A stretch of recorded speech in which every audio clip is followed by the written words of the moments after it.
একটা বরফ যদি আপনারা হাতে নেন, দেখবেন এই বরফটা আস্তে আস্তে গলে গলে সেখান থেকে পানিগুলো পড়তে থাকে।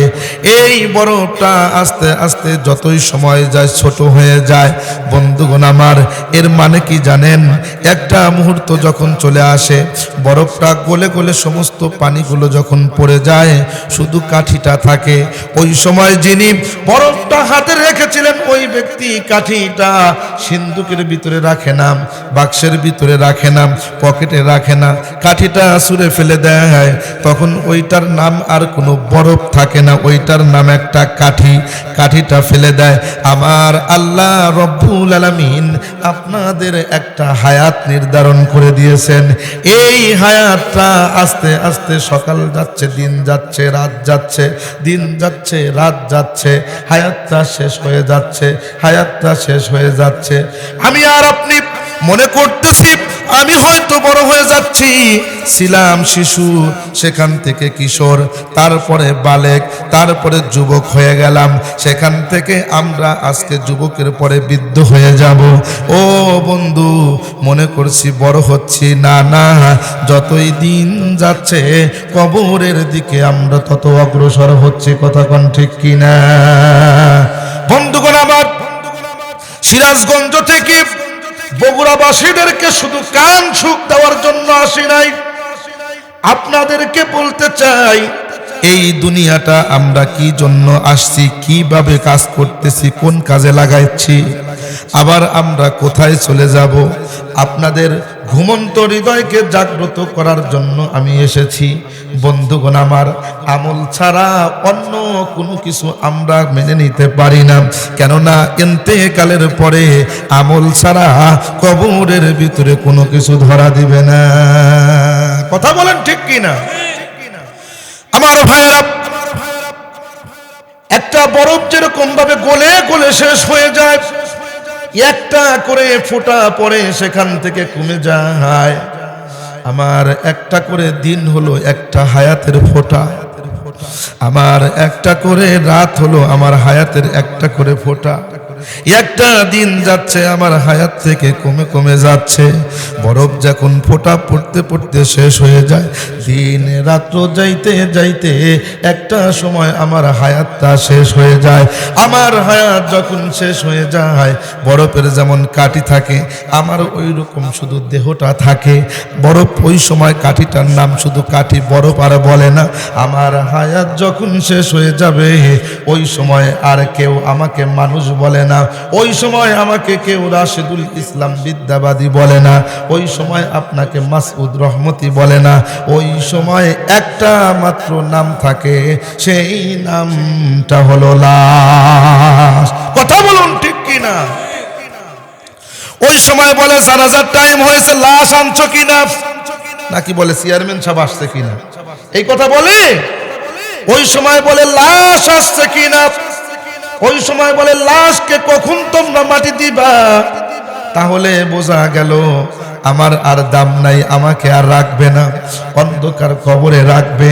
আমার যত ধরনের স্বপ্ন ছিল, আগামীতে এমপি হব, মন্ত্রী হব, মৃত্যু নামক বস্তু আসার কারণে আমার সমস্ত স্বপ্ন বিলীন হয়ে গেল।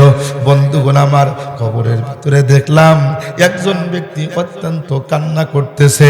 তাকে সাংবাদিকেরা জিজ্ঞাসা করলো, আপনি কান্না করেন কেন? বলে, এই কাচ্চিবাই রেস্টুরেন্টে, এই বিল্ডিং এর ভিতরে আমার 4 জন ভাই ছিল, কয়েকজন ছিল সেই জায়গার ভিতরে। তারা বিদেশে যাবে, ইউরোপে, ইতালিতে থাকে, তারা সেখান থেকে এসেছে।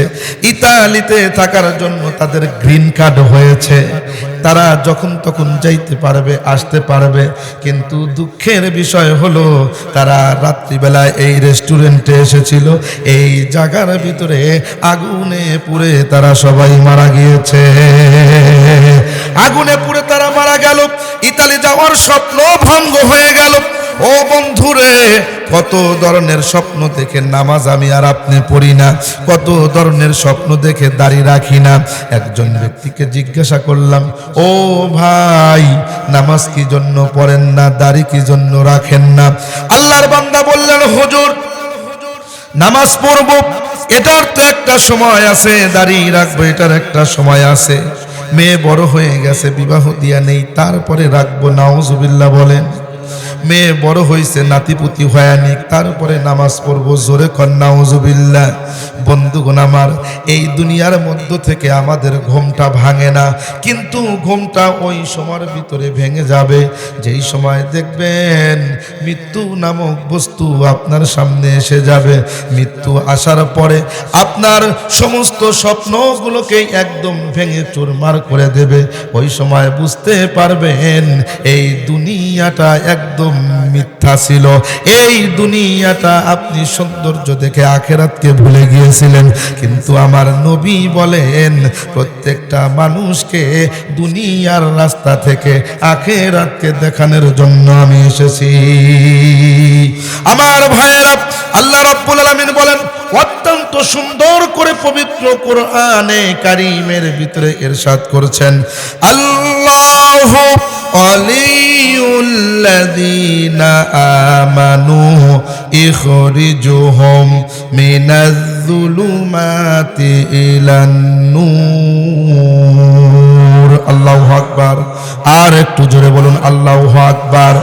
বন্ধুগণ আমার, আল্লাহ পাক বলেন যেই সমস্ত মানুষেরা ঈমান আনয়ন করবে, আমি আল্লাহ রব্বুল আলামিনের প্রতি ঈমান আনবে, রসুলের প্রতি ঈমান আনবে, আমার প্রতি আমল করবে, আমি আল্লাহ রব্বুল আলামিন ওই ব্যক্তির জন্য জিম্মাদার হয়ে যাব, তার জন্য আমি আল্লাহ অভিভাবক হয়ে যাব।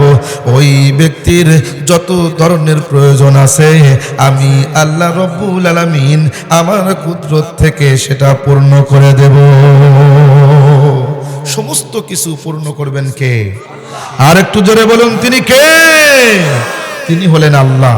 চাইতে হবে আল্লাহর কাছে। আমাদের হায়াতের মালিক আল্লাহ, রিজিকের মালিক আল্লাহ, আমাদের প্রত্যেকটা প্রয়োজন যিনি মিটান তিনি কে?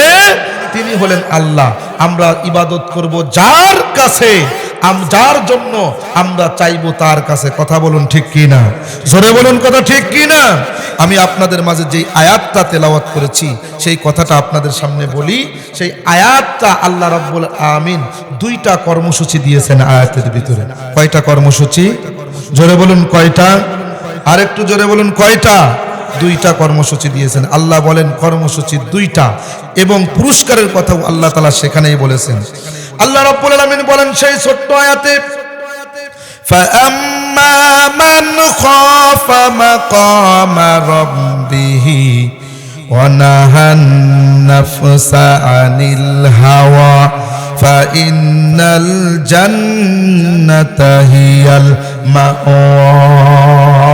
আল্লাহ রাব্বুল আলামিন বলেন فَأَمَّا مَنْ خَافَ, যেই সমস্ত ব্যক্তিরা আল্লাহ রাব্বুল আলামিনকে ভয় করে, মাকাম রাব্বিহি, আল্লাহ রব্বুল আলামিনের মাকামকে যারা ভয় করে, আল্লাহ রব্বুল আলামিনের ভয় করে যেই সমস্ত ব্যক্তিরা, আমি আল্লাহ রব্বুল আলামিন তাদের জন্য ফায়দা রেখেছি, ফজিলত রেখেছি, তাদের জন্য ভিআইপি পুরস্কার আমি আল্লাহ রেখেছি।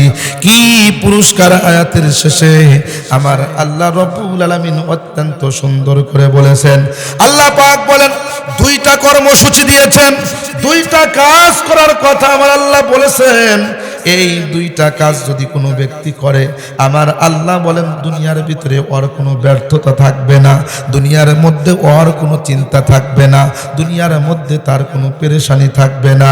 লা খাউফুন আলাইহিম ওয়ালা হুম ইয়াহজানুন। কোরআন শুনতে খারাপ লাগে বাবা, আলোচনা কি চলবে? আপনারা যদি ধৈর্য ধারণ করেন কিছুক্ষণ কথা বলি, শুনতে রাজি আছেন তো ইনশাআল্লাহ? আল্লাহ রাব্বুল আলামিন বলেন তাদের দুনিয়ার মধ্যেও কোনো টেনশন নাই, আখিরাতের মধ্যেও কোনো টেনশন নাই, কোনো ধরনের চিন্তা ভাবনা তাদের করা লাগবে না। আল্লাহ বলেন কাজ দিয়েছি, ফা আম্মা মান খাফা মাকামা রাব্বিহি, যেই সমস্ত ব্যক্তিরা আমি আল্লাহ রাব্বুল আলামিনকে ভয় করবে, আমি আল্লাহ রাব্বুল আলামিন তাদের জন্য আমার জান্নাত বাজেট করে দিলাম। এখন দেখেন ভয়ের ক্ষেত্রে আমরা আল্লাহকে কতটুকু ভয় করি। এখন দেখেন কোন মানুষ যদি আল্লাহকে ভয় করে, আল্লাহর আদেশ কি অমান্য করতে পারে? জোরে বলুন পারে? আল্লাহ তাআলা বলেছেন ওয়াকিমুস সালাহ, তোমরা নামাজ কায়েম করো। তাহলে আল্লাহ আমাদেরকে পবিত্র কোরআনের 82 জায়গায় ওয়াকিমুস সালাহ বলে আহ্বান করলেন, বান্দা তোমরা নামাজ কায়েম করো। আমরা যারা নামাজ পড়তেছি না, বলুন তো আল্লাহকে দেখে ভয় করলাম? জোরে কোন ভয় করলাম? আমরা সাপ দেখে ভয় পাই, আমরা ভূত দেখে ভয় পাই, জিন দেখে ভয় পাই, ডাকাত দেখে ভয় পাই, রাস্তায় বের হলে বর্তমান পুলিশ দেখে ভয় পাই। কথা বলেন ঠিক কিনা? কেননা বড় আতঙ্কের নাম এখন পুলিশ, নাকি বন্ধুগণ আমার? পুলিশ দেখে ভয় পাই, কিন্তু আল্লাহকে দেখে ভয় পাই না। দুনিয়ার পুলিশ দেখে ভয় পাইলেন, কিন্তু আমাদের পিছনে আরেকটা পুলিশ আছে, এই পুলিশ দেখে তো আমরা ভয় পাই না। সেই পুলিশকে আজরাইল আলাইহিস সালাম। কে? আজরাইল আলাইহিস সালাম সর্বদা আমাদের পিছনে লেগে আছে। আমরা চিন্তা করি রাস্তায় বের হইলে, অবৈধ হুন্ডা নিয়ে যদি রাস্তায় চলি, তখন আমাদের ভয় লাগে মোবাইল কোড দিছে কিনা, যদি দিয়া থাকে কাগজ না থাকলে তো আমারে খপ করে ধরে ফেলবে। আমরা এই চিন্তা করি, কিন্তু বের হইলাম। আপনারা বলুন তো, আপনাদের ভিতরে কারো হায়াতের গ্যারান্টি আছে? কেউ কি বলতে পারবেন হুজুর একদিন বেশি বাঁচবো? এটা আমি গ্যারান্টি দিয়ে বলতে পারি। আছে? তাহলে আমাদের হায়াতের গ্যারান্টি কারো নাই, আমাদের কোনো নিশ্চয়তা নাই, যে কোনো সময় আমরা মৃত্যুবরণ করতে পারি। তাহলে এর পরেও আমরা মৃত্যু দেখে, আজরাইল দেখে ভয় পাই না কেন? বোঝা গেল দুনিয়ার চাকচিক্য আমাদেরকে অন্ধ করে দিয়েছে। আমরা দুনিয়ার দিকে তাকায়া, মডার্নের দিকে তাকায়া আমরা আখিরাতের দিকে পিছিয়ে পড়েছি। কথা বলুন ঠিক কি না? সামনে মোরা এগিয়েছি যত, পিছিয়ে পড়েছি তত। সামনে মোরা এগিয়েছি যত, পিছিয়ে পড়েছি তত। সংখ্যায় মোরা বাড়িয়ে চলেছি গরু ছাগলের মতো। কথা কোন ঠিক কিনা? বলতে পারেন হুজুর গরু ছাগলের মতো, এই কথাটা কেন বললেন? এই কথাটা এই জন্য বললাম বন্ধুগণ আমার, আগেকার মুরব্বীদেরকে আমরা দেখতাম, তারা সকালবেলা হলে ফজরের নামাজ আদায় করে ঘরের মধ্যে থেকে গুনগুন করে পবিত্র কোরআন তেলাওয়াত করতেন। কথা কোন ঠিক কিনা? কিন্তু বর্তমান যুগের ভিতরে তাকাইলে দেখা যায় আধুনিকতার নামে আমরা কি করতেছি। ফজরের পর থেকে দেখা যায় মানুষগুলো আর কোরআন পড়ে না, বিভিন্ন মানুষ চলাফেরা করে। যুবক যারা আছে সারা রাতের ভিতরে ফেসবুক, ইন্টারনেট, ইউটিউব এই সমস্ত জিনিস দেখে দেখে ফজরের সময় নামাজে ঘুমার সময় ঘুমিয়ে পড়ে। কথা কোন ঠিক কিনা? তারপরে দেখবেন কোরআনি তালিম তো দূরের কথা, প্রত্যেকটা মানুষের ঘরের মধ্যে থেকে স্টার জলসা এবং জি বাংলার আওয়াজ পাওয়া যায়। আর গরু ছাগলের কথা এই জন্য বলেছি বন্ধুরে, ও বগুড়াবাসী মাইন্ড করবেন না, এই জন্য বলেছি আধুনিক শিক্ষার নামে জিন্সের প্যান্ট পরে ছেলেরা রাস্তা দিয়ে চলে, যখন পেশাব আসে সেই জায়গার ভিতরে তারা দাঁড়িয়ে দাঁড়িয়ে পেশাব করা আরম্ভ করে দেয়। ও বগুড়াবাসী, সালফার এলাকার বাসীরা, আপনাদের মাঝে প্রশ্ন রাখতে চাই, আপনাদের এলাকার গরুগুলা দাঁড়ায়া পেশাব করে না বসে পেশাব করে? জোরে কন। দাঁড়ায়া পেশাব করে। আমার কলিজার সোনার ছেলেরা তারাও দাঁড়ায়া পেশাব করে। তাহলে দেখা গেল ওদেরকে আমরা মানুষ বানাইতে পারি নাই। যারা গরু ছাগলের মতো পেশাব পায়খানা করে ওই সমস্ত ছেলেদেরকে আমরা মানুষ বানাইতে পারি নাই। ওরা নামে মানুষ হইলেও প্রকৃতপক্ষে মানুষ নয়। কথা বলুন ঠিক কিনা? ওরা যদি প্রকৃতপক্ষে মানুষই হইতো তাহলে ওরা ট্রান্সজেন্ডারের নামে সমকামিতা প্রমোট করতে পারতো না। জোরে কোন কথা ঠিক কিনা? আল্লাহ বলেন উলাইকা কাল আনআম, যারা নামকে ওয়াস্তে মানুষ দাবি করে কিন্তু তাদের ভিতরে মনুষ্যত্ব নাই, কোরআন নাই, হাদিস নাই, সুন্নাহ নাই, যাদের ভিতরে আমল আখলাকের কোনো বালাই নাই, ওরা সূরাতান মানুষ হইলেও সিরাতান মানুষ হইতে পারে না। ওরা প্রকৃতপক্ষে মানুষ নয়। আল্লাহ বলে বালহুম আদল উলাইকা কাল আনআম, চতুষ্পদ জন্তুর মতো।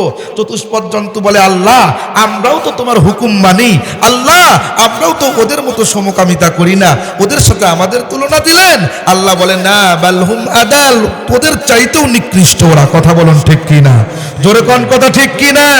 বন্ধুগণ আমার, আল্লাহ রাব্বুল আমিনের ভয় আমাদের অন্তরের ভিতরে রাখতে হবে, সর্বদা তার ভয় করতে হবে। যত ধরনের কাজ করেন না কেন ভয় করতে হবে কার? আর একটু জোরে বলুন কার? আল্লাহর ভয় যদি থাকে এই লোকটা কি মিথ্যা বলতে পারে? আল্লাহর ভয় যদি থাকে এই লোকটা কি চুরি করতে পারে? আল্লাহর ভয় যদি থাকে এই লোকটা কি জমির আইল ফেলতে পারে? আল্লাহর ভয় না থাকার কারণে মানুষ নামাজও পড়ে জমির আইল ঠেলে। এই যে ধানের মৌসুমে চাষ করতে যায় কোদাল দিয়া কোবাইতে কোবাইতে আইলের অবস্থা কাহিল। ওই চাষা ওই সাইড থেকে কোবায়, এই চাষা এই সাইড থেকে কোবায়, তেরা বেঁকা আইল বানাইছে। এই লোকটা অন্যের জমি আইলটা বাঁকা করে কাটার পরে মসজিদে এসে নামাজের কাতারে দাঁড়ায়া যায় এবং এই লোকটা ডাক দেয়া কয়, সকলে কাতার সোজা করি। আছে না নাই? আল্লাহ ডাক দিয়ে বলে, ও বান্দা, কাতার সোজা করার আগে মানুষের আইল কাইটা আসলি, আগে নিজের অন্তরটা সোজা কর, তারপরে কাতার সোজা কর। কথা কোন ঠিক কিনা? বন্ধুগণ আমার, গভীর মনোযোগ দিবেন। আল্লাহর ভয় যদি থাকে এই মানুষটা কখনো সুদ খাইতে পারে না। আল্লাহর ভয় থাকলে এই মানুষটা ঘুষ খাইতে পারে না। আল্লাহর ভয় যদি থাকে এই মানুষটা কখনো জেনা ব্যভিচার করতে পারে না। সেই জন্য আল্লাহ রব্বুল আলামিন ডেকে ডেকে বলতেছেন, তোমরা আমি আল্লাহর ভয় যদি তোমার অন্তরের ভিতরে রাখতে পারো, আমি আল্লাহ রব্বুল আলামিন সমস্ত গুনাহ থেকে তোমাকে হেফাজত করব। فأما من خاف مقام ربه ونهى النفس عن الهوى فإن الجنة هي المأوى। আল্লাহু আকবার বলেন। আল্লাহর ভয় অন্তরে রাখতে হবে। দুনিয়ার ভিতরে আপনি মিথ্যা কথা বলছেন, মিথ্যা কথা বলার আগে চিন্তা করবেন, আমি যে মিথ্যা কথাটা বললাম এই কথাটা তো আমার আল্লাহ রাব্বুল আলামিন রেকর্ড করে রাখতেছেন।